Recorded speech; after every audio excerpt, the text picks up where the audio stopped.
Boa noite, pessoal. A gente vai, na aula de hoje, encerrar a parte de teoria, que é uma teoria super grande, né? De trabalho e energia.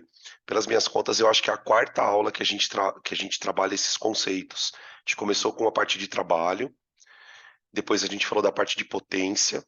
Não sei se é a terceira ou quarta aula. Depois a gente começou a trabalhar com as energias. E na semana passada, eu me lembro, a gente trabalhou bastante o conceito de energia cinética. A gente desenvolveu não só o conceito de energia cinética, mas a gente também desenvolveu o teorema da energia cinética.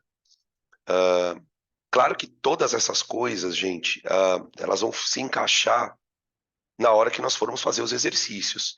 Tá? Eu tenho consciência de que tem muitas informações que passaram meio batidas e que a gente só vai começar a perceber como conectar esses conceitos, né, a partir dos exercícios.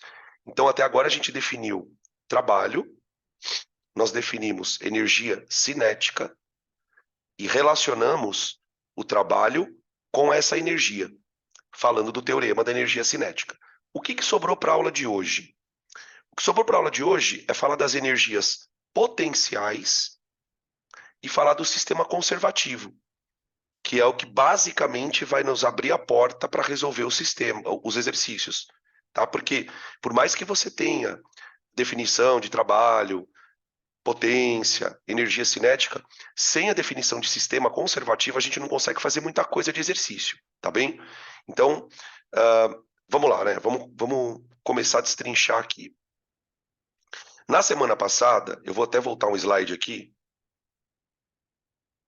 a gente falou da energia cinética. A energia cinética é uma energia que está associada ao movimento, tá? A gente sabe que a energia cinética ela depende tanto da massa como da velocidade. E como a energia cinética está relacionada com a velocidade, a gente sabe que ela pode variar desde que o corpo varie a sua velocidade. Então, juntando as peças do quebra-cabeça, a gente falou do teorema da energia cinética. O teorema da energia cinética basicamente diz o seguinte, que para você variar a energia de um corpo, a energia cinética, esse corpo de alguma maneira tem que sofrer a ação de uma força. Por quê? Porque pela segunda lei de Newton, quando o corpo sofre a ação de uma força, perdão, esse corpo acelera.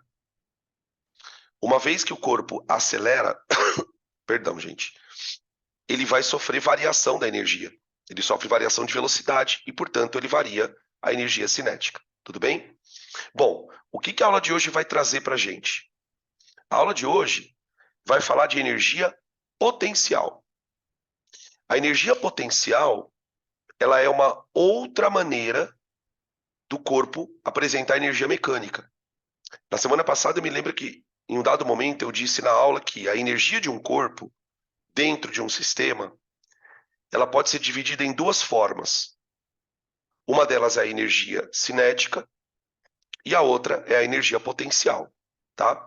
Então, antes da gente falar das potenciais, que são três, na verdade, seria legal a gente definir o que é uma energia potencial.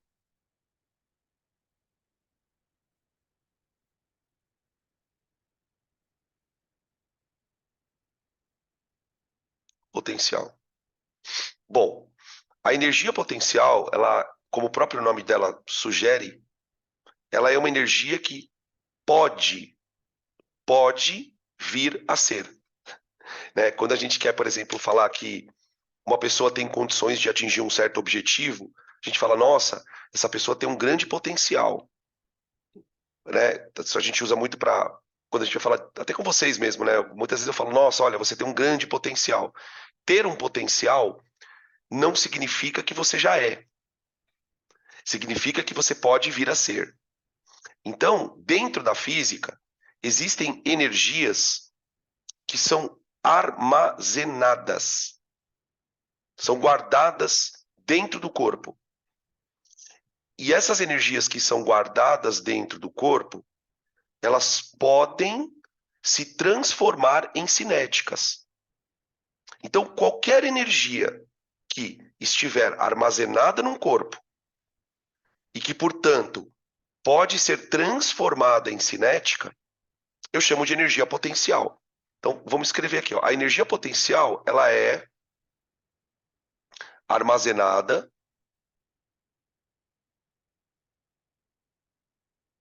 nos corpos, podendo ser transformada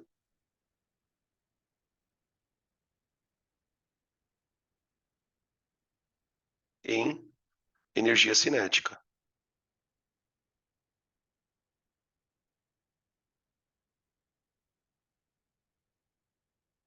Só que tem uma condição. Para ela se transformar em energia cinética, o corpo precisa se movimentar. Por mais que você guarde energia no corpo, ele só vai manifestar essa energia se ele conseguir se movimentar. Basta a gente lembrar que a energia cinética tem a ver com velocidade.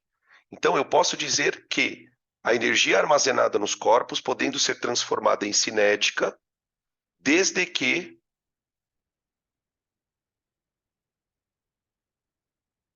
o corpo sofra trabalho.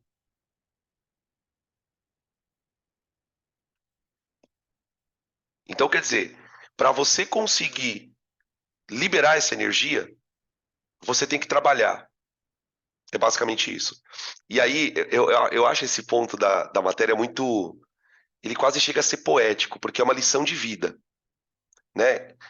A física nos ensina que a tua energia potencial só vai virar alguma coisa útil se você trabalhar. Não adianta. Sabe aquela coisa do o cara é inteligente, mas é preguiçoso? É muito nessa linha, né? Não adianta nada você ter uma inteligência privilegiada e não trabalhar nela. É muito mais provável que um aluno que não tenha uma inteligência tão grande, mas tenha esforço, ele consiga atingir os objetivos do que aquele cara que fica, entre aspas, né, sentado em cima da sua própria genialidade. Então, a própria física mostra para gente que energia sem trabalho não significa muito. Então, a nossa discussão aqui, ela passa pela seguinte pergunta: como é que eu armazeno energia? De que maneira eu posso armazenar energia num corpo? Não é? Mas é bem isso, né, gente? Tipo, olhando para as coisas na natureza, a gente vai percebendo coisas que nos deixam tranquilos, até porque, assim, tem muitas vezes que eu tenho certeza que você lá naquele momento que você está estudando, está sozinho lá no seu quarto, você para e pensa, meu, eu não vou conseguir. Eu não vou conseguir. E geralmente quando a gente quando a gente entra nesse lugar de eu não vou conseguir, a coisa que sempre vem é eu não tenho inteligência, eu não sou capaz, eu não tenho potencial para chegar onde eu quero, sendo que na verdade não é. A questão é muito mais trabalho do que a energia em si, né? E qual que é o problema na nossa vida? É que esse trabalho, ele demanda tempo. Ele não é uma coisa que você faça 3 tardes e ok, e tá tudo certo, né? Isso vale para qualquer coisa, vale para você construir um corpo legal na academia, para você subir na sua carreira, né? Logo menos vocês vão estar na faculdade e vão querer outras coisas. Então, tipo, fica aqui uma lição, cara. Potencial sem trabalho não é nada, é desperdício de energia, tá? E na física, como é que a gente pode armazenar energia? Você tem basicamente 3 maneiras de armazenar energia, tudo bem? Cada uma vai ganhar um nome. Então eu posso armazenar energia através da gravidade, eu posso armazenar energia através de molas, de deformação de molas, e eu posso armazenar energia a partir de cargas elétricas. Então, aqui a gente também vai entrar um pouquinho na parte de eletricidade, tá? Inclusive, o nosso próximo assunto da eletricidade é energia potencial. Então vai ser muito interessante porque a gente consegue trabalhar com as duas frentes, basicamente falando da mesma coisa, tá? Bom, vamos falar da mais tradicional. Quando eu falo que é a mais tradicional, é a que mais aparece em exercícios, que é a chamada energia potencial gravitacional. Então, a energia potencial gravitacional, vamos escrever como EPG,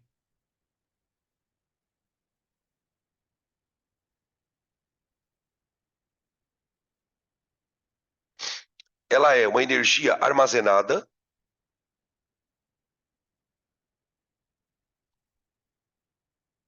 quando levantamos um corpo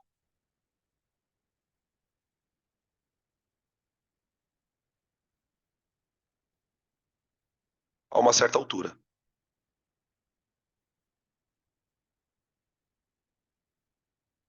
Altura, tá?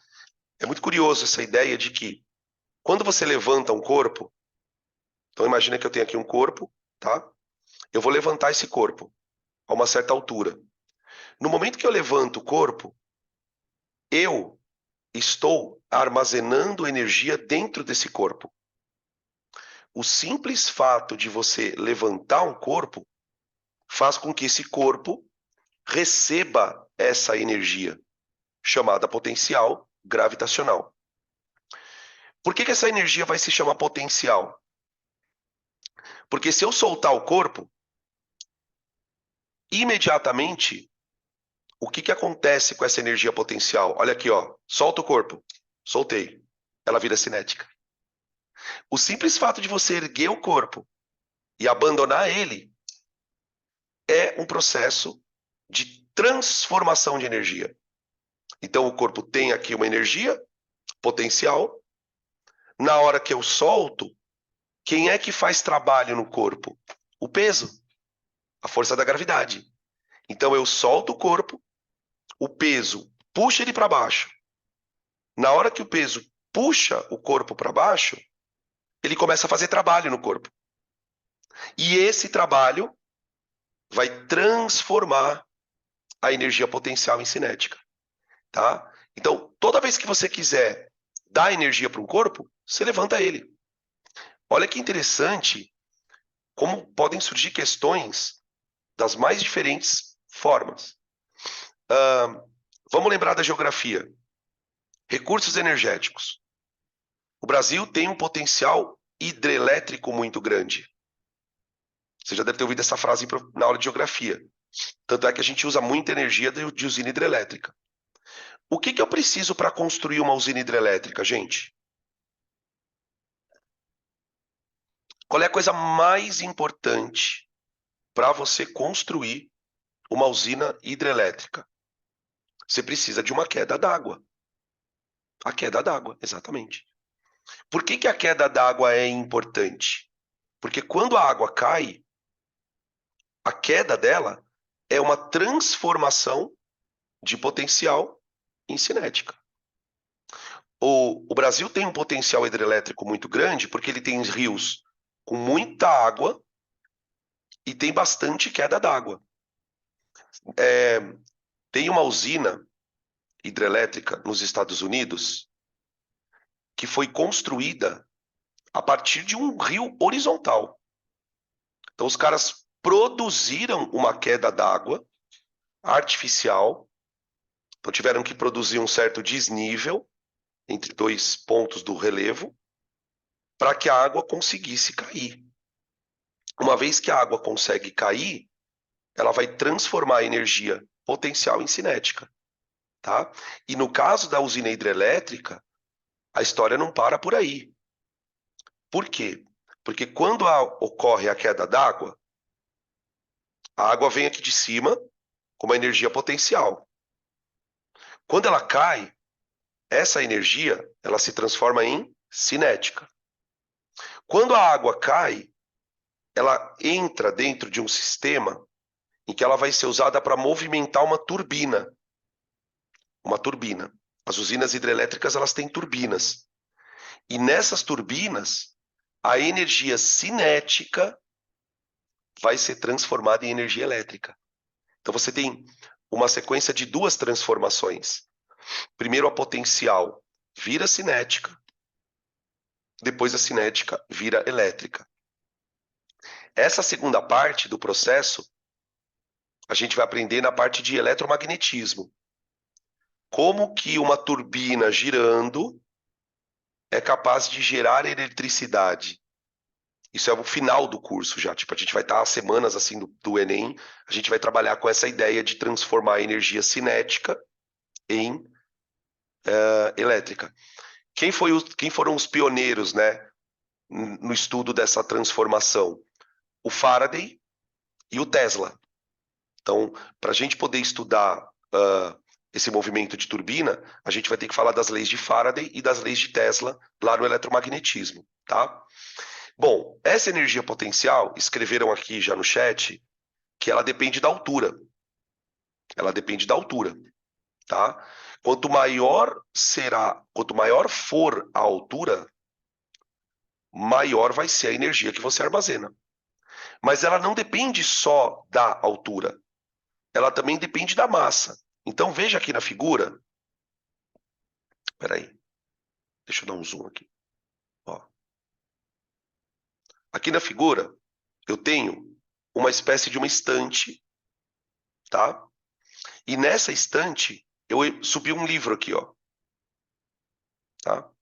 No momento que eu ergui o livro, eu ergui ele a uma certa altura. Então aqui tem, ó, cada espacinho desse aqui é meio metro, meio metro, meio metro, meio metro e assim por diante, tá?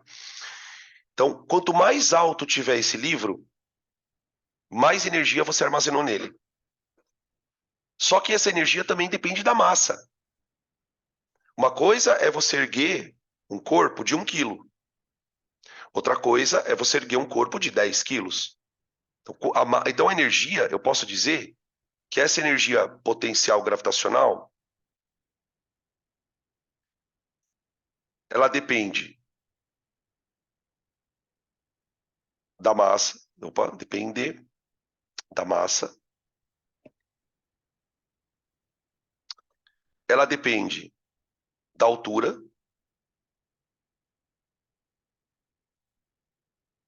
e ela também depende da gravidade. Sem gravidade eu não teria como fazer isso. O corpo ele só cai por causa da força da gravidade, tá certo? Então, quando eu for calcular nos exercícios a energia potencial gravitacional,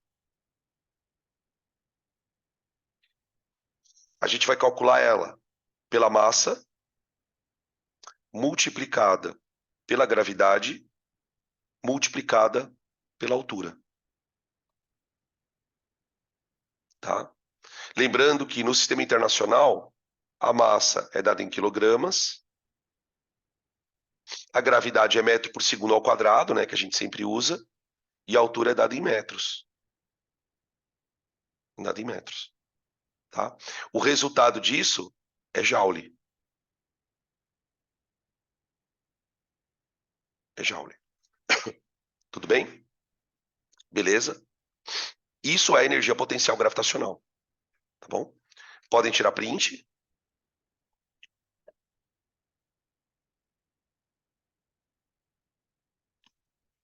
Então, uma coisa que também é interessante de vocês irem acostumando já, né?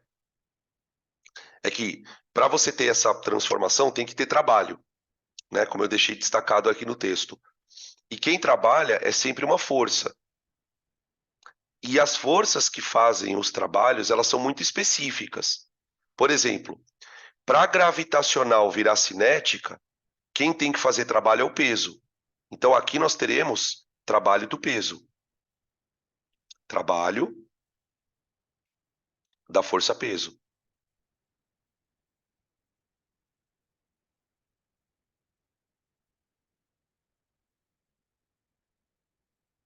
Tá? Então a ideia é que a energia potencial gravitacional ela pode virar cinética a partir do trabalho do peso. Tá? E também é interessante a gente pensar, gente, que o contrário é verdadeiro. Como assim? Por exemplo, quando eu pego um corpo e solto, a potencial vira cinética. Agora, e quando eu jogo um corpo para cima? Ó, olha aqui na tela, ó. Quando eu jogo um corpo para cima, eu tenho o contrário. Quando o corpo sai da minha mão, imagina que você joga um corpo para cima. Quando o corpo sai da sua mão, ele sai cheio de velocidade. Ele sai cheio de velocidade. E aí, então, ele sai cheio de energia cinética. À medida que ele vai subindo, a energia cinética ela vira potencial também. Então, você pode fazer isso acontecer. Tá, ó, escreveram aqui. Ele sai com velocidade, então cinética vira gravitacional. Mas quem está fazendo isso é o peso também. O peso vai freando ele. À medida em que o peso vai freando o corpo, ele vai fazendo um trabalho também no corpo.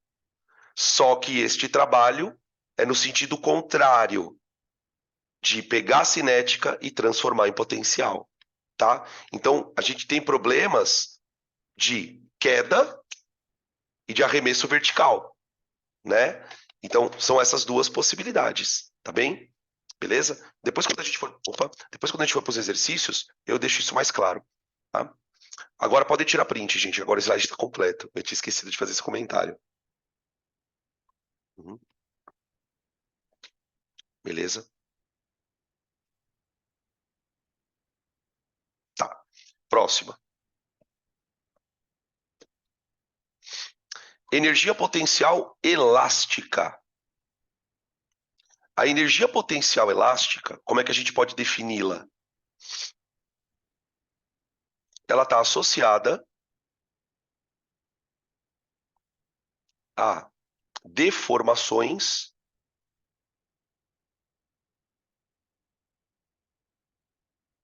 de molas.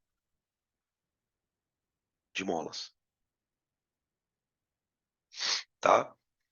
Lembrando que deformação pode ser compressão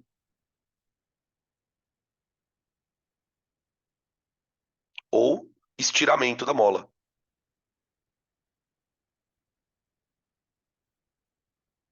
O estiramento, tá? Aqui no desenho, isso fica bem claro. Ó, aqui você tem uma mola com o comprimento natural dela, tá? Quando eu aperto a mola, eu armazeno energia nessa mola. Então imagine, por exemplo, que você coloque uma bolinha aqui na ponta da mola, ó, e empurre a mola para dentro. Na hora que você solta a mola, a bolinha sai voando. A bolinha sai voando. Ou seja, a energia estava armazenada na mola. Quando você solta, a força elástica faz trabalho. Aqui quem trabalha é a força elástica, não é o peso. Então, a bola está lá, presa. Solta a mola, ela estica. Na hora que ela estica, a força elástica empurra a mola. E aí ela transforma a potencial em cinética. Tá bem? Então vamos escrever aqui, ó. Nesse caso,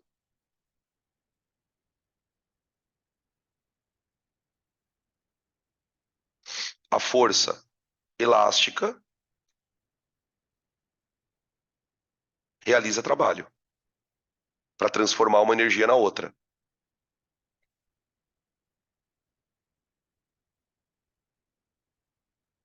Tipo, é muito poético, velho. Por quê? A energia que está armazenada só vai ser libertada se você fizer trabalho. E para fazer trabalho, você tem que fazer o quê? Força. Então, sempre tem por trás de tudo uma força que está transformando uma energia na outra, tá? Quando é a potencial gravitacional, quem trabalha é o peso. Quando é a energia potencial elástica, quem trabalha é a força elástica, tá bem? Do que é que depende esta querida? Ah, e aqui, ó, peraí. Aqui eu tenho o outro processo, né? No primeiro caso aqui eu tenho uma compressão da mola e no segundo caso eu tenho um estiramento da mola. Tanto faz. Vocês vão ver que na fórmula isso não faz a mínima diferença. Então, do que depende a EP elástica?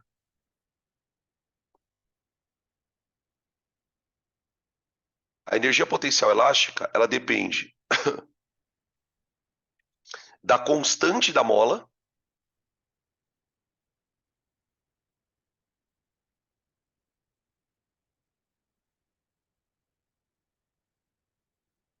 tá? E lembra que na aula de constante elástica, a gente falou um pouquinho sobre o que é a constante elástica, né? A constante elástica, ela é uma grandeza que dá para a gente uma ideia de se a mola é muito dura, se ela é uma mola difícil de comprimir, ou se é uma mola mais molinha, tá? Isso vai fazer diferença. Em geral, as molas mais duras, elas tendem a armazenar mais energia. Vocês vão ver pela fórmula. Uma mola que distende muito fácil, ela não armazena muita energia, tá? Só para citar um exemplo de uma situação no nosso dia a dia, onde isso é levado em consideração. Sistema de amortecimento de carro. Amortecedor de carro, amortecedor de moto, amortecedor de caminhão, né? O amortecedor ele é muito importante num carro, gente. Por quê? Se o carro não tivesse amortecimento, quando você passasse em cima de uma lombada, você ia sentir um impacto extremamente ruim. O carro ia desmontar no impacto. Quando a gente passa numa lombada, a mola ela absorve a energia do impacto. Ela transforma a energia do impacto em compressão. Então, por exemplo, se eu tenho um caminhão, por exemplo, um carro muito pesado, eu preciso usar um amortecedor que absorva mais o impacto. Então, se você olhar no carro, tipo, sabe onde tem o pneu? Se você olhar dentro ali, você vai ver uma mola bem enganchada na roda. Uma mola. Dependendo do tamanho do carro, se é um caminhão, essa mola pode ser uma mola super grande e super grossa, tá? Essas molas, elas são dimensionadas de acordo com o impacto que ela precisa absorver. Vou trazer para vocês uma curiosidade. O, no estádio do Morumbi, lá em São Paulo, o estádio do Morumbi ele foi construído na década de 70, por aí, 70, acho que foi 70. Então é um estádio super antigo, tem mais de 50 anos de idade. Antigamente, estou falando do estádio do Morumbi porque eu cresci ali, né? Eu nasci, vivi minha vida inteira, até os 30 anos eu morei ali perto. Então eu ia para o jogo desde criancinha.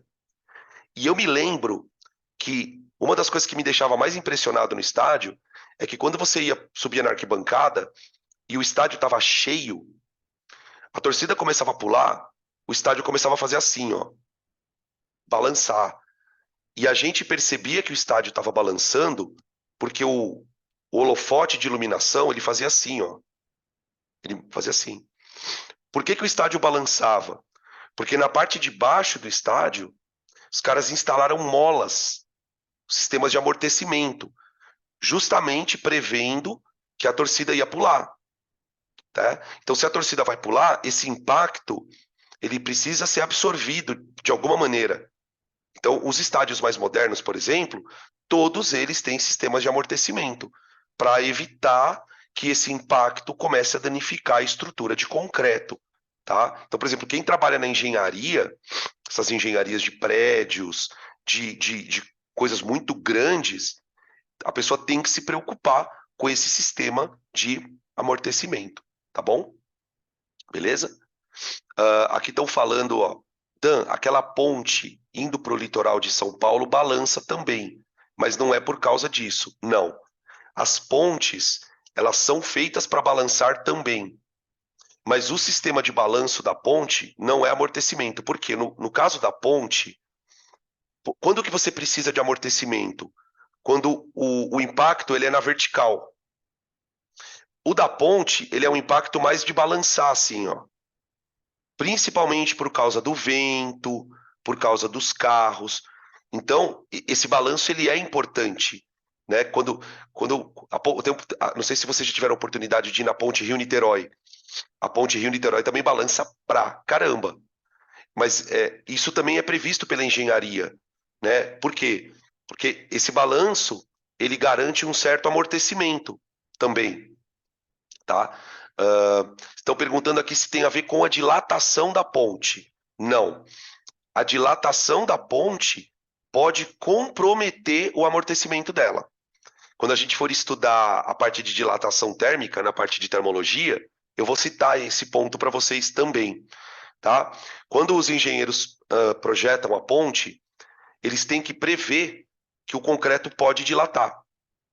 E aí, para isso, eles projetam as partes da ponte com uma espécie de folga. E essa folga ela tem por objetivo proporcionar uma dilatação para o concreto, de fato. Porque se você emenda as placas de concreto uma na outra sem folga, o que pode acontecer num dia muito quente, por exemplo? O concreto ele pode dilatar tanto que uma parte pode fazer assim, ó, em cima da outra, tá? E aí isso acaba quebrando o concreto, tá? Isso, ó, estão falando aqui. A dilatação está relacionada com aquelas separadinhas que a gente vê no viaduto. Então, quando você passa com o carro no viaduto, você escuta a roda fazer assim, ó, tum-tum, tum-tum, tum-tum, tum-tum.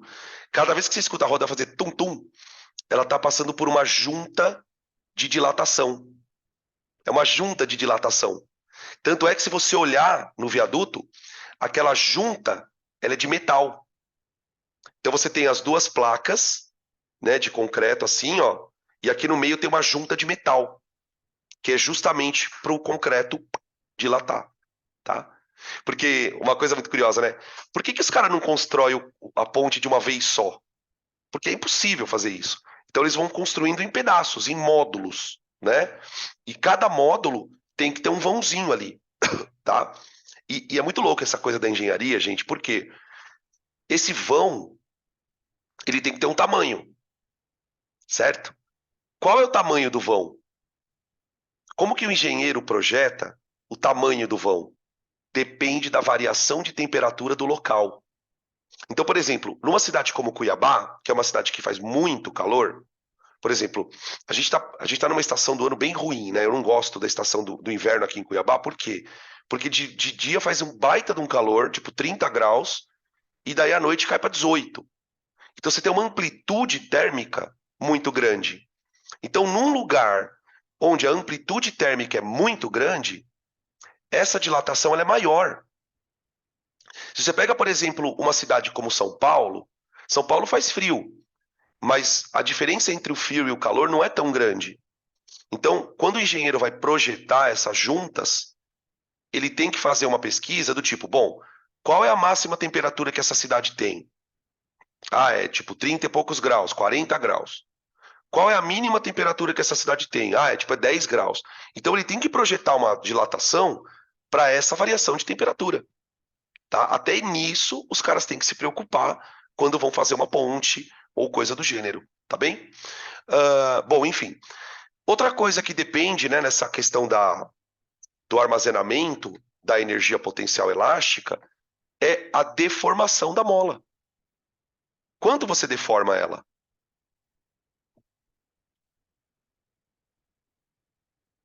Da mola. Tá?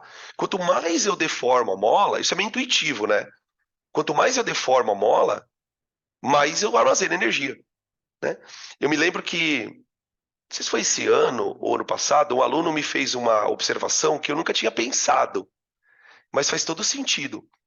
Talvez alguns de vocês já tenham visto aqueles carrinhos pequenininho que a gente compra no camelô, que você puxa o carrinho para trás, como se você estivesse dando corda no carrinho, né? Você puxa o carrinho para trás e depois solta. E o carrinho sai andando. Aquilo é um exemplo muito clássico de como a energia potencial vira cinética. Quando você puxa o carrinho para trás, ali dentro tem uma mola. Então, ao puxar o carrinho, essa mola estica. Quando você solta o carrinho, a força elástica restaura a mola. A força elástica, gente, ela é uma força restauradora. Por quê? Porque se você aperta a mola e solta, a força elástica estica ela de volta. Se você estica a mola e solta, a força elástica volta com ela para o lugar. Deu para entender o lance? Tá? Quer ver um outro exemplo que você pode citar ou pensar? Bem antigamente, tinha uns relógios que você tinha que dar corda nele. Talvez alguns de vocês já tenham visto despertador, uns despertadorzinho bem tosquinho, que você dá corda nele e aí o relógio anda. Isso também é um exemplo. Sabe caixinha de música? Aquelas caixinhas de música que você dá corda nela, aí você abre e aí sai a musiquinha? Isso também é um exemplo de, de armazenamento de energia, tá bom? Beleza? Estão citando aqui a palavra resiliência. Resiliência, essa é uma outra palavra muito boa para a aula de hoje, né? O que é resiliência de uma mola? É a capacidade que a mola tem de voltar para o mesmo lugar. Tipo o bambu, tá ligado? Nós enverga, mas não quebra. Isso é resiliência. Resiliência é a capacidade de você se manter naquelas condições, por mais que você sofra perturbações. Isso é ser resiliente, tá? Beleza? Bom, é... essa é nova. O que nós enverga, mas não quebra? Do bambu? É nós enverga, mas não quebra, tá bom? Bom, qual que é a fórmula da potencial gravitacional? EP, EP, gravitacional não, elástica, perdão. Ela vale K vezes delta X ao quadrado dividido por 2. Por 2. Onde K é a constante, o delta X é a deformação, tá?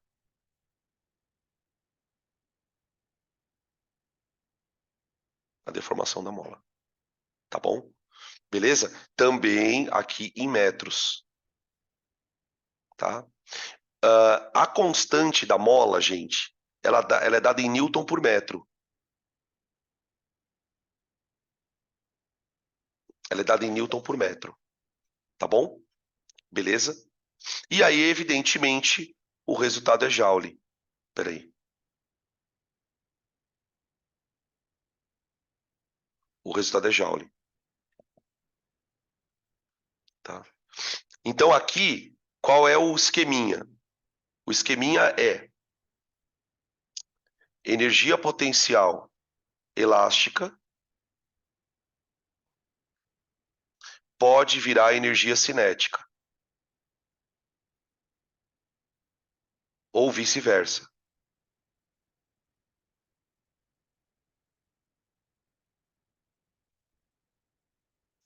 Para isso, você precisa do trabalho, de uma força. Quem trabalha é a força elástica. Tá? Quer ver um exemplo de cinética virando potencial? Nesse caso, airbag. O airbag. O airbag, gente, ele é um dispositivo inflável, não é? Então, quando você está num carro, por exemplo, e o carro sofre uma colisão, o airbag é ativado. Qual é o objetivo do airbag? É amortecer. Amortecer. Então, o seu corpo ele está vindo com uma velocidade. Quando você colide e o seu corpo é projetado no airbag, o airbag estica, ele comprime. E não é uma mola, mas ele comprime. Aquela compressão que o airbag vai sofrer tem por objetivo absorver aquela energia cinética que você tinha no momento da colisão, tá? Beleza? Tranquilo? Ele solta. Então, na verdade, no airbag, não é que ele solta um gás. Lá, quando ocorre a colisão, o impacto da colisão dispara um sensor e dentro do airbag tem uma reação química que libera um gás. Você tem duas substâncias sólidas. Então, tipo, se você, por exemplo, se a gente abrisse o porta-luva de um carro que tem airbag, você não ia ver o airbag cheio. Você ia ver um saco vazio com pó lá dentro. Duas substâncias, na verdade. Quando ocorre a colisão, essas substâncias reagem. Essa reação tem que ser super rápida. Ela tem que ser uma reação praticamente instantânea para gerar o gás. E aí é o gás que amortece. Então a gente pode pensar, né, fisicamente falando, que é como se fosse uma mola que fosse colocada naquele lugar para que a energia do impacto seja absorvida, tá? Inclusive, caiu na Unemat, né? A gente está falando agora da Unemat antes de começar a aula, aquela questão do carro que bate na parede ou que bate no monte de feno, né? Quando o carro bate numa superfície mole, a superfície mole absorve o impacto, né? Onde que você pode visualizar isso de maneira muito clara? Em corrida de Fórmula 1.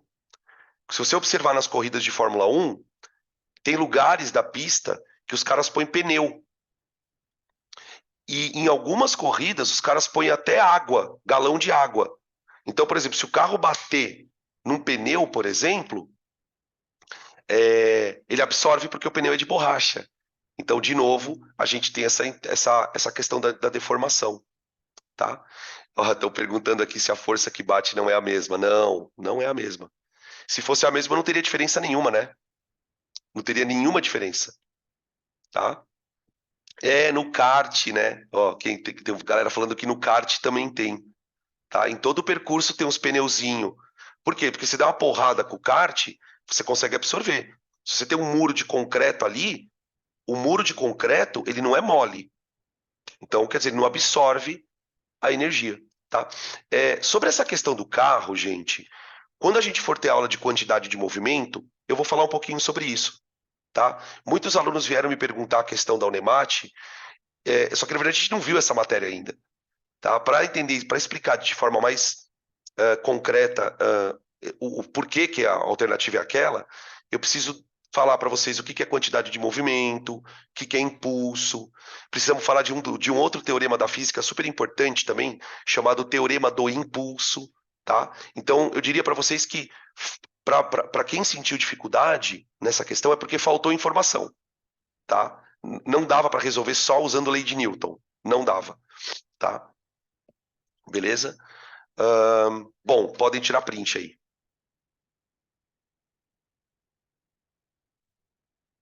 Podem tirar print. Beleza. Próxima energia. Energia potencial eletrostática. Então, aqui a gente está invadindo a eletricidade um pouquinho, tá? Foi até bom a gente não ter tido aula ontem, porque aí eu defino energia potencial eletrostática antes de apresentar ela para vocês na aula. A semana que vem, a gente vai começar o assunto novo de eletricidade falando dessa querida, dessa energia potencial. Então, vamos lá. Qual é a melhor maneira de você entender o que é uma energia potencial elétrica ou eletrostática? É pensar que ela funciona como se fosse uma mola invisível. A força elétrica, ela é muito parecida com a força elástica. Por exemplo, imaginem aqui duas cargas, ó.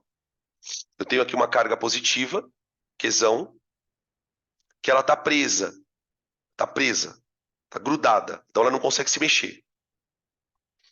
E uma outra carga positiva pertinho dela. Então, vocês concordam que nessa situação essas cargas querem se repelir? Elas querem se repelir. Então, tipo, se eu soltar essa carga aqui, ó, ela sai andando. Ela acelera. Como se existisse aqui, ó, uma mola invisível. Só que aqui não é uma mola, não é uma força elástica. O que tem aqui é uma força elétrica de repulsão. Que quando eu solto a carga, essa força elétrica começa a fazer trabalho. Ela começa a arrastar a carga. E aí você tem, então, uma energia armazenada. Então, a energia potencial elétrica ou eletrostática, vamos colocar aqui a definição para ela. Ela está associada a sistemas de cargas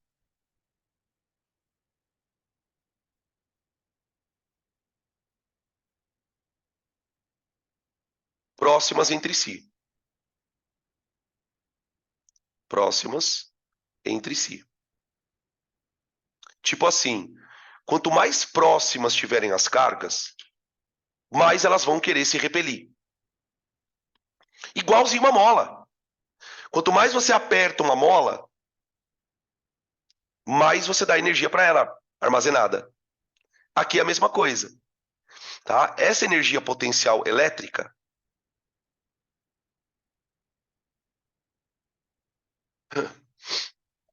ela depende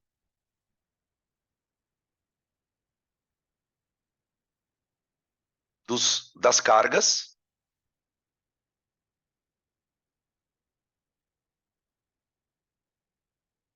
Então, tipo, quanto maiores forem as cargas, né, maior vai ser a energia potencial.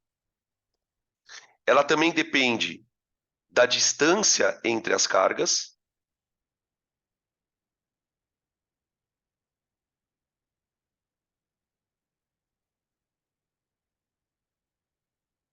E também depende do meio.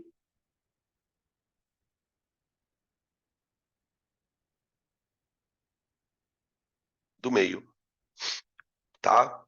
Como assim do meio, Dan? Se essas cargas forem colocadas no vácuo, esse sistema vai armazenar uma certa energia.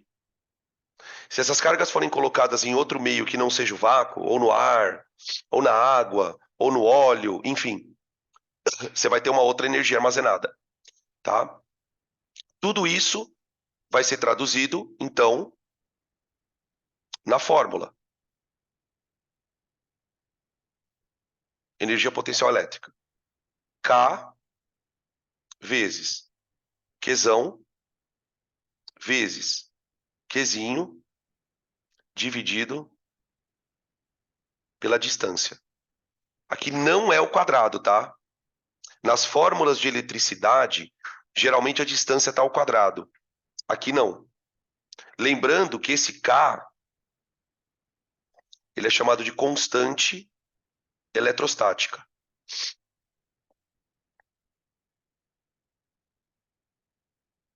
Constante eletrostática, tá?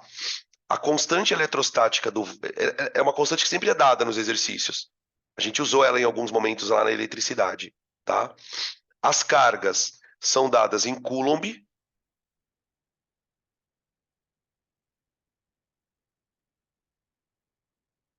E a distância é dada em metro, tá? Assim como todas as outras energias potenciais que eu descrevi para vocês, essa daqui também é dada em joule. Em joule, tá? Beleza? Deixa eu ver que tem uma pergunta aqui, prof.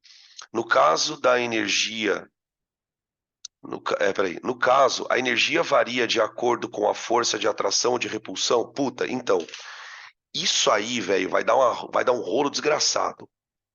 Por quê? Dá uma olhada na fórmula. Olha com atenção a fórmula. Tá vendo que na fórmula tem duas cargas, não tem? Tem o Qzão e o Qzinho. O que pode acontecer? Quando as cargas têm sinal igual, tipo positiva, positiva, ou negativa, negativa, essa energia ela vai dar um valor positivo. Positivo. Só que quando as cargas tiverem sinais trocados, a energia vai dar negativa, velho.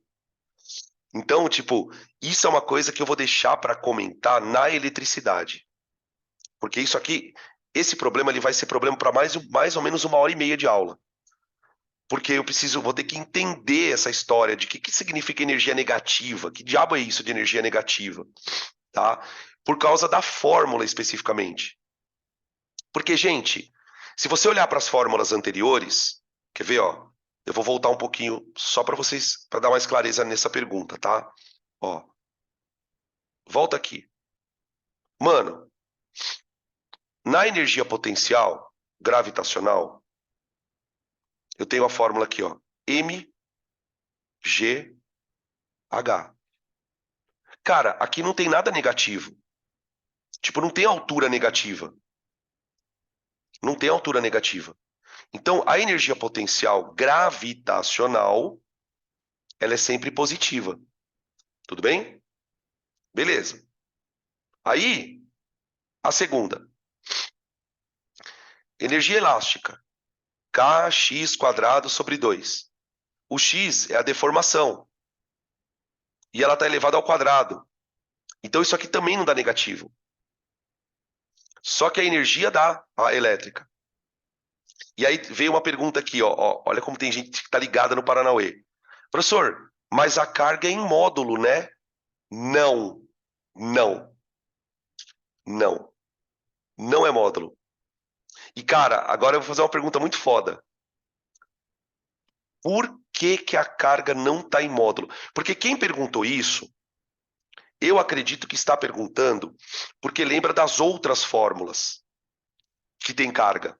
Fórmula de força, fórmula de campo elétrico. Todas as fórmulas que a gente viu que tinha carga, era sempre em módulo. Aqui não. Por que que nesse caso não é módulo? Porque energia não é vetor. Quando é que eu uso o módulo da carga? Quando eu vou calcular um vetor. Então, tipo, se você lembrar da fórmula de Coulomb da força, ali tem módulo. Mas porque você está calculando o módulo da força, tá? Então, aqui, a energia pode sim dar negativa. Eu posso guardar a seguinte observação, ó. Ops. Para cargas de mesmo sinal,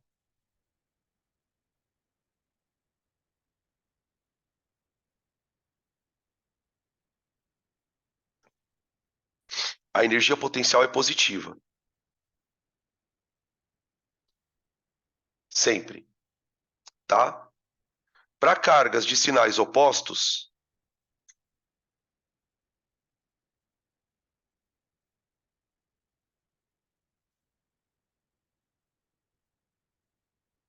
a energia potencial é negativa, tá? Depois a gente vê como é que a gente resolve esse problema da energia negativa, tá? Beleza? E aí, o que que eu preciso completar aqui? Quem é que faz essa energia virar cinética? O trabalho de uma força. Qual é a força que trabalha? É a força elétrica. Então aqui você tem a energia potencial elétrica pode virar cinética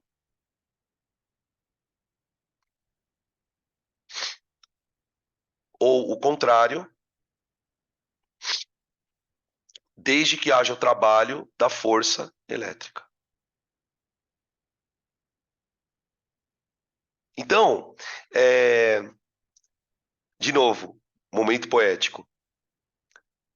Presta atenção na frase. Existem forças que são transformadoras. Existem forças capazes de pegar aquilo que você tem guardado e transformar em movimento, transformar em ação. De que forças eu estou falando? Da força peso, que transforma potencial gravitacional em cinética, da força elástica, que transforma potencial elástica em cinética, e da força elétrica, que transforma potencial elétrica em cinética. Então são forças transformadoras. E eu poderia citar uma outra força transformadora aqui, a força de vontade, que também transforma potencial em cinética. Então, se você não tem força de vontade, esquece. Você nunca vai transformar o seu potencial em cinético. Tá bom? Tudo bem? Perguntas até aqui? Podem tirar print, por favor.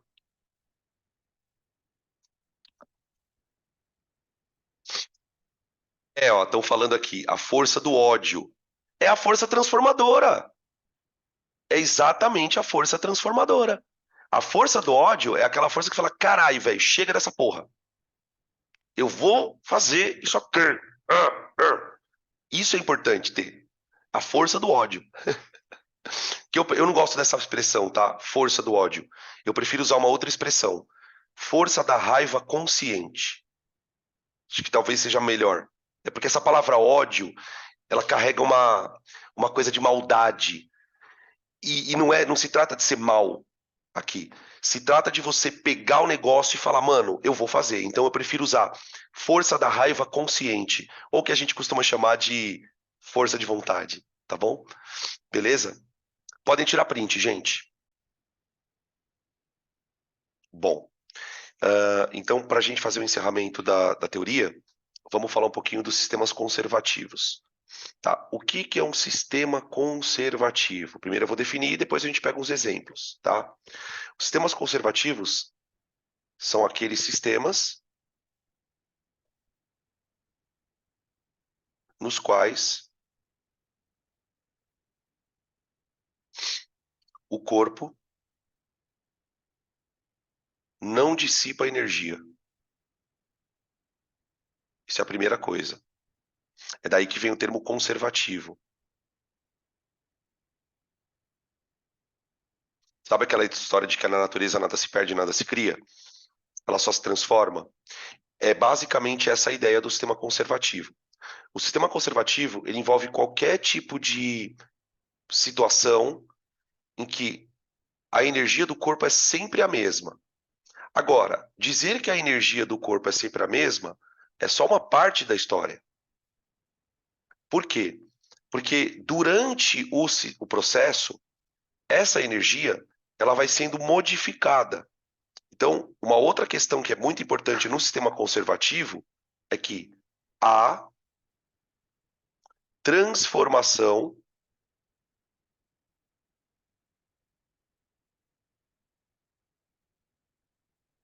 de energia cinética em potencial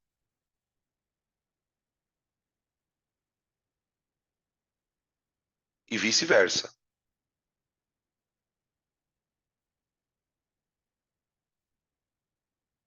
Como assim? Do mesmo jeito que a energia cinética pode virar potencial, a potencial pode virar cinética, tá? Uma terceira coisa que vale a pena a gente citar é que para haver o processo tem que ter trabalho. Então, você tem uma energia potencial se convertendo em cinética daqui ou para cá, certo? E claro que para fazer isso, você precisa de trabalho, de forças, tá? Essas forças, especificamente falando, são chamadas de forças conservativas,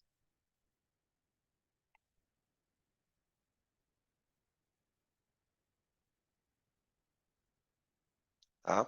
Que a gente pode citar três: a força peso, a força elástica e a força elétrica,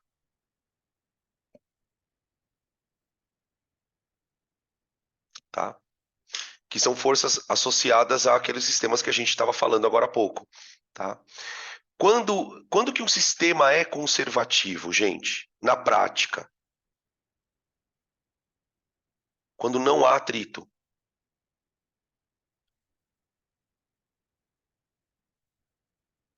Então, toda vez que você ouvir ou ler no enunciado de exercícios que não há atrito do ar corpo escorregando num plano inclinado, sem atrito, tá? São situações em que você tem uma indicação de que o teu sistema é conservativo, tá?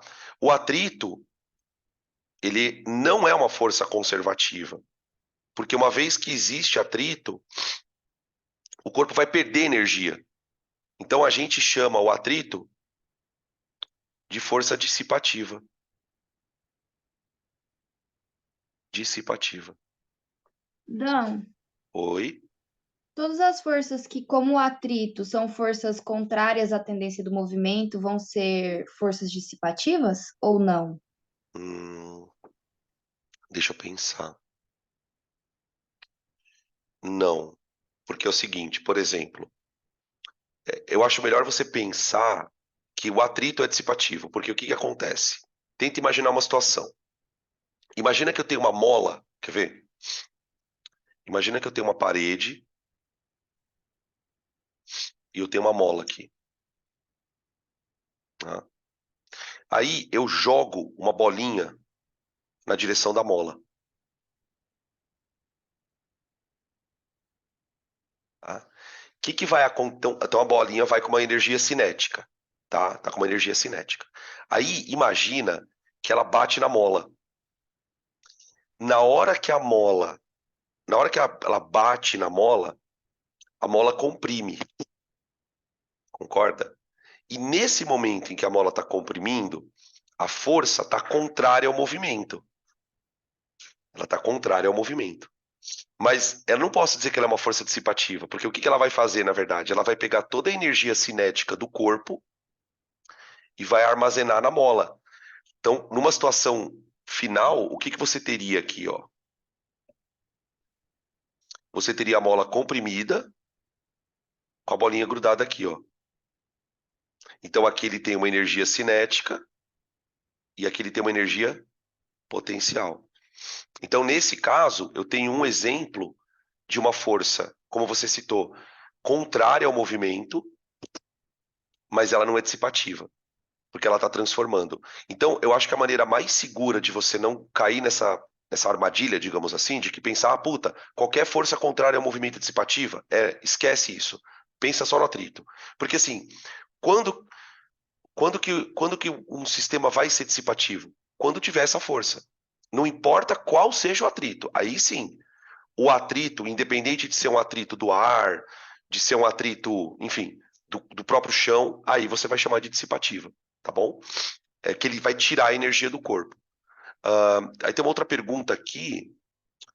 Eu poderia falar que é uma força resistente? Pode. O atrito, né, em si, ele é uma força resistente, tá?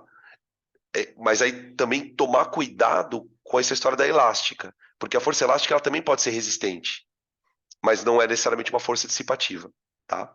A gente pode pensar assim, para tentar esclarecer um pouco essa questão das perguntas. Forças resistentes fazem o corpo perder velocidade, ok? Agora, uma coisa é uma força resistente fazer o corpo perder velocidade porque ela transforma a cinética em potencial, que é a força elástica, por exemplo. Outra coisa é você ter uma força resistente que literalmente arranca a energia do corpo, que é o atrito. Né? Um exemplo bem legal para vocês solidificarem esse pensamento é pensar num corpo quando você, por exemplo, quando você joga uma bolinha no chão, a bolinha sai da tua mão com uma velocidade. Só que à medida que ela vai andando no chão, ela vai perdendo velocidade. Então, por quê? Porque o atrito é resistente, mas ele não consegue transformar a cinética em potencial, ele tira a energia do corpo. Tanto é que o corpo para ali sem energia. Tá bem? Beleza? Tá, legal, ok. Beleza. Certo? E aí eu vou pegar um exemplo para a gente ilustrar isso, que é o exemplo da queda livre. Tá? Então eu vou pedir para vocês tirarem print dessa tela, por favor. Tira print. Eu vou apagar ela, tá? Eu vou apagar essa tela.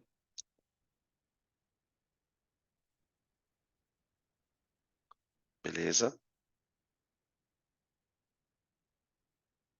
Ok. Exemplo.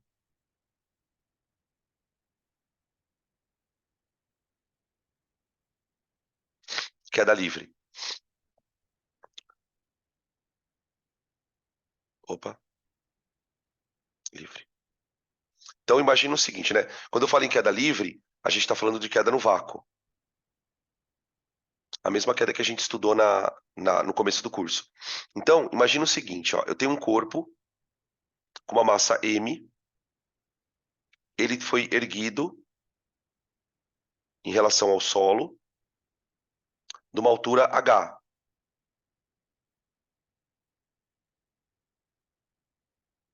H, tá? Vou chamar aqui de ponto A e aqui de ponto B, tá? Imagina que o corpo está em repouso.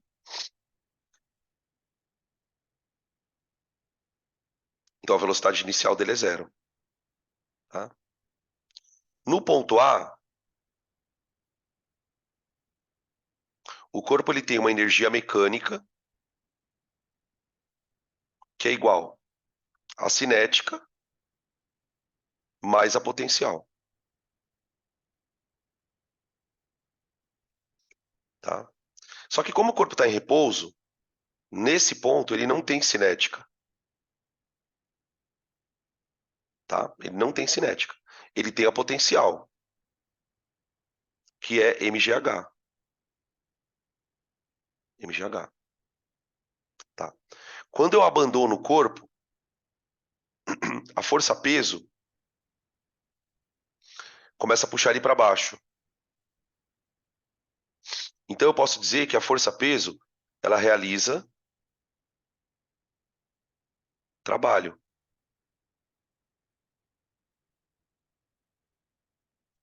E eu não sei se vocês lembram que o trabalho do peso na descida é mgh. Olha que interessante isso. Lá na aula de trabalho, na primeira aula de trabalho, teve uma parte da aula que a gente calculou trabalho de forças importantes. Calculamos o trabalho do peso, calculamos o trabalho do atrito, calculamos o trabalho da normal, a gente calculou um monte de trabalho. E a fórmula do cálculo do trabalho do peso é mgh. E olha que coincidência que a fórmula do trabalho do peso ela coincide com a fórmula da energia potencial.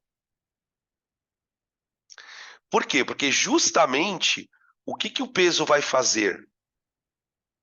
Ele vai transformar isso em cinética. Então, quando o corpo chegar em B, vamos lá. Quando o corpo chegar em B, a energia mecânica dele vai ser a cinética mais a potencial. Tá? Acontece que, quando ele chegar no ponto B, ele já não tem mais altura. Então, a potencial cai para zero. A potencial cai para zero. E a cinética vira mv² sobre 2. Tá? Como o sistema é conservativo, eu posso dizer que a energia mecânica no ponto A é igualzinha à energia mecânica no ponto B. Tá certo? Independente de como essa energia se manifesta nos pontos A e B. No ponto A ela está armazenada, tudo bem. No ponto B ela está na forma de velocidade. Então eu posso dizer que a energia no ponto A é mgh. Isso tem que ser igual à energia mecânica em B. mv² sobre 2. Tá vendo? Ó? Então, isso aqui é o que os exercícios mais usam para perguntar coisas para vocês. Ele vai te perguntar, por exemplo, ele pode te dar a altura e pedir a velocidade. Ele pode dizer que o corpo chegou com uma velocidade no chão e pedir a altura de onde ele veio. Tá? E uma coisa interessante, quando você iguala as duas fórmulas, é que a massa se cancela. A massa se cancela. Tá? Beleza? Aqui tem umas perguntas, ó. Dan. Ai, peraí, que estão perguntando um monte de coisa aqui, calma aí. Deixa eu voltar aqui. Dan, a partir do momento que sai do repouso, a potencial já vai virando cinética, né? Isso. E eu vou mostrar uma coisa para vocês muito interessante sobre essa tua pergunta, tá? Mas a resposta é sim. A resposta é sim. Outra pergunta aqui, Dan. A energia mecânica em B me lembrou a fórmula da centrípeta. Não, é coincidência, tá? Porque na centrípeta tem raio.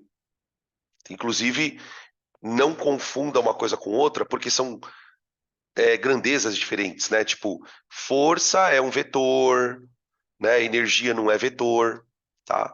É só uma coincidência mesmo de fórmulas, beleza? Aí tem uma outra aqui, Dan, no ponto B, que ele está no chão, então não era para ele estar parado? Então, vamos lá. Esse ponto B é o ponto imediatamente antes dele bater no chão, porque a hora que ele bater no chão, acabou o sistema conservativo. Isso é uma coisa importante. Porque na hora que ele bate no chão, a energia dissipa no chão. Ela dissipa. Porque, gente, para pensar uma coisa. Se durante a queda, beleza, ele está caindo, a energia está constante. Na hora que ele bater no chão, se ele não perder energia, o que teria que acontecer com o corpo? Ele teria que bater no chão e subir na mesma altura que ele estava. Então, mesmo que uma queda seja no vácuo, eu falo que o sistema é conservativo enquanto ele não bateu no chão. A hora que ele bater no chão já era, perdeu energia. O choque dissipa a energia, tá? Então, cuidado com isso, beleza? Ó, tô escrevendo aqui bola quicando.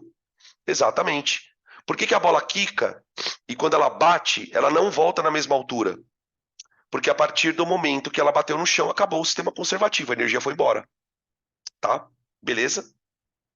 Tranquilo? Inclusive tem uma questão muito famosa, eu não me lembro agora de que vestibular que é e de que ano é, que ele fala o seguinte, ele diz assim, é mais ou menos assim, o corpo ele foi soltado de uma altura H, num sistema de vácuo, e ele bate no chão. Cada vez que ele bate no chão, ele vai perder tantos joules de energia. Quantas quicadas ele dá antes de parar? Então, tipo, cada quicada que o corpo dá, ele perde um pouco de energia. Então, por exemplo, faz de conta que o corpo tinha, sei lá, 40 joules de energia, tá? Aí, quando ele bate no chão, cada quicada ele perde 10 joules. Então, ele vai bater 4 vezes. Tum, tum, tum, tum. Acabou. Ele para de bater. Entendeu? Beleza? Tranquilo? Tá? Quando a gente for fazer os exercícios, essas coisas vão surgindo. E aí a gente vai elucidando para vocês. Tá bom? Beleza? Podem tirar print desse slide, que eu quero mostrar para vocês duas coisas. A gente tem 20 minutinhos aqui. Eu queria gastar isso mostrando uns negócios para vocês. Tira o print. Eu vou compartilhar com vocês uma outra tela. Tá? Agora é hora do joguinho. Depois do trabalho vem a diversão. Joguinho de nerd, tá? Joguinho de nerd. Espero que todos estejam vendo aqui. Ó, deixa eu mostrar para vocês aqui esse aplicativo, porque é bem interessante para entender essa história da energia, tá? Ó, caiu não, Nemate, pode crer. Olha só, aqui desse lado eu tenho o meu painel de controle, tá? Das coisas. Então, ó, eu quero, olha para esse botão aqui, ó. Tá vendo esse botão que eu tô mexendo aqui, ó? Esse botão eu consigo controlar se o sistema é conservativo ou não. Tá vendo? Ó, eu vou controlar o nível de atrito.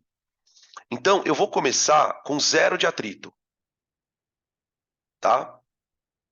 A gravidade, eu vou deixar a gravidade da Terra. Então vamos comentar um pouquinho a gravidade aqui, 10, tá? Gravidade da Terra. Aqui eu posso escolher o planeta, não, vou querer Terra mesmo, tá? A massa do corpo, eu vou deixar a massa de 60 quilos mesmo. Vamos escolher um personagemzinho aqui, vamos colocar um gatinho ou um cachorrinho, vai. Puta, mas cachorro de 60 quilos não, né, gente? Um São Bernardo, né? Vou botar um cachorrinho de 15 quilos, vai. Pronto. 15 quilos, tá? Beleza. Tá. Agora, eu quero que vocês prestem muita atenção nesse gráfico aqui, ó. Aqui. Então, ó, eu vou ter energia cinética, tá em verde. Energia potencial, energia térmica. A energia térmica, gente, é a energia gerada pelo atrito. Como a gente não tem atrito, não vai ter energia térmica. E aqui eu tenho a energia mecânica, a total, tá? Eu vou colocar meu querido aqui, ó. Aqui. Calma, fica aqui, fio. Aqui. E vou soltar ele, tá? Olha só. Ó, presta atenção nas energias. Deixa eu dar um zoom aqui. Peraí. Ó. Percebe uma coisa, gente. Olha para a energia mecânica. A energia mecânica é amarelinha. Percebe que ela está sempre numa linha horizontal, ó. Energia potencial, ela cai com a altura, ó. Ela vai caindo. E ao mesmo tempo a cinética vai subindo, ó. Tá vendo? Aqui. Beleza? Se eu colocar atrito, olha o que vai acontecer no sistema, ó. Coloca um pouquinho de atrito, vai, ó.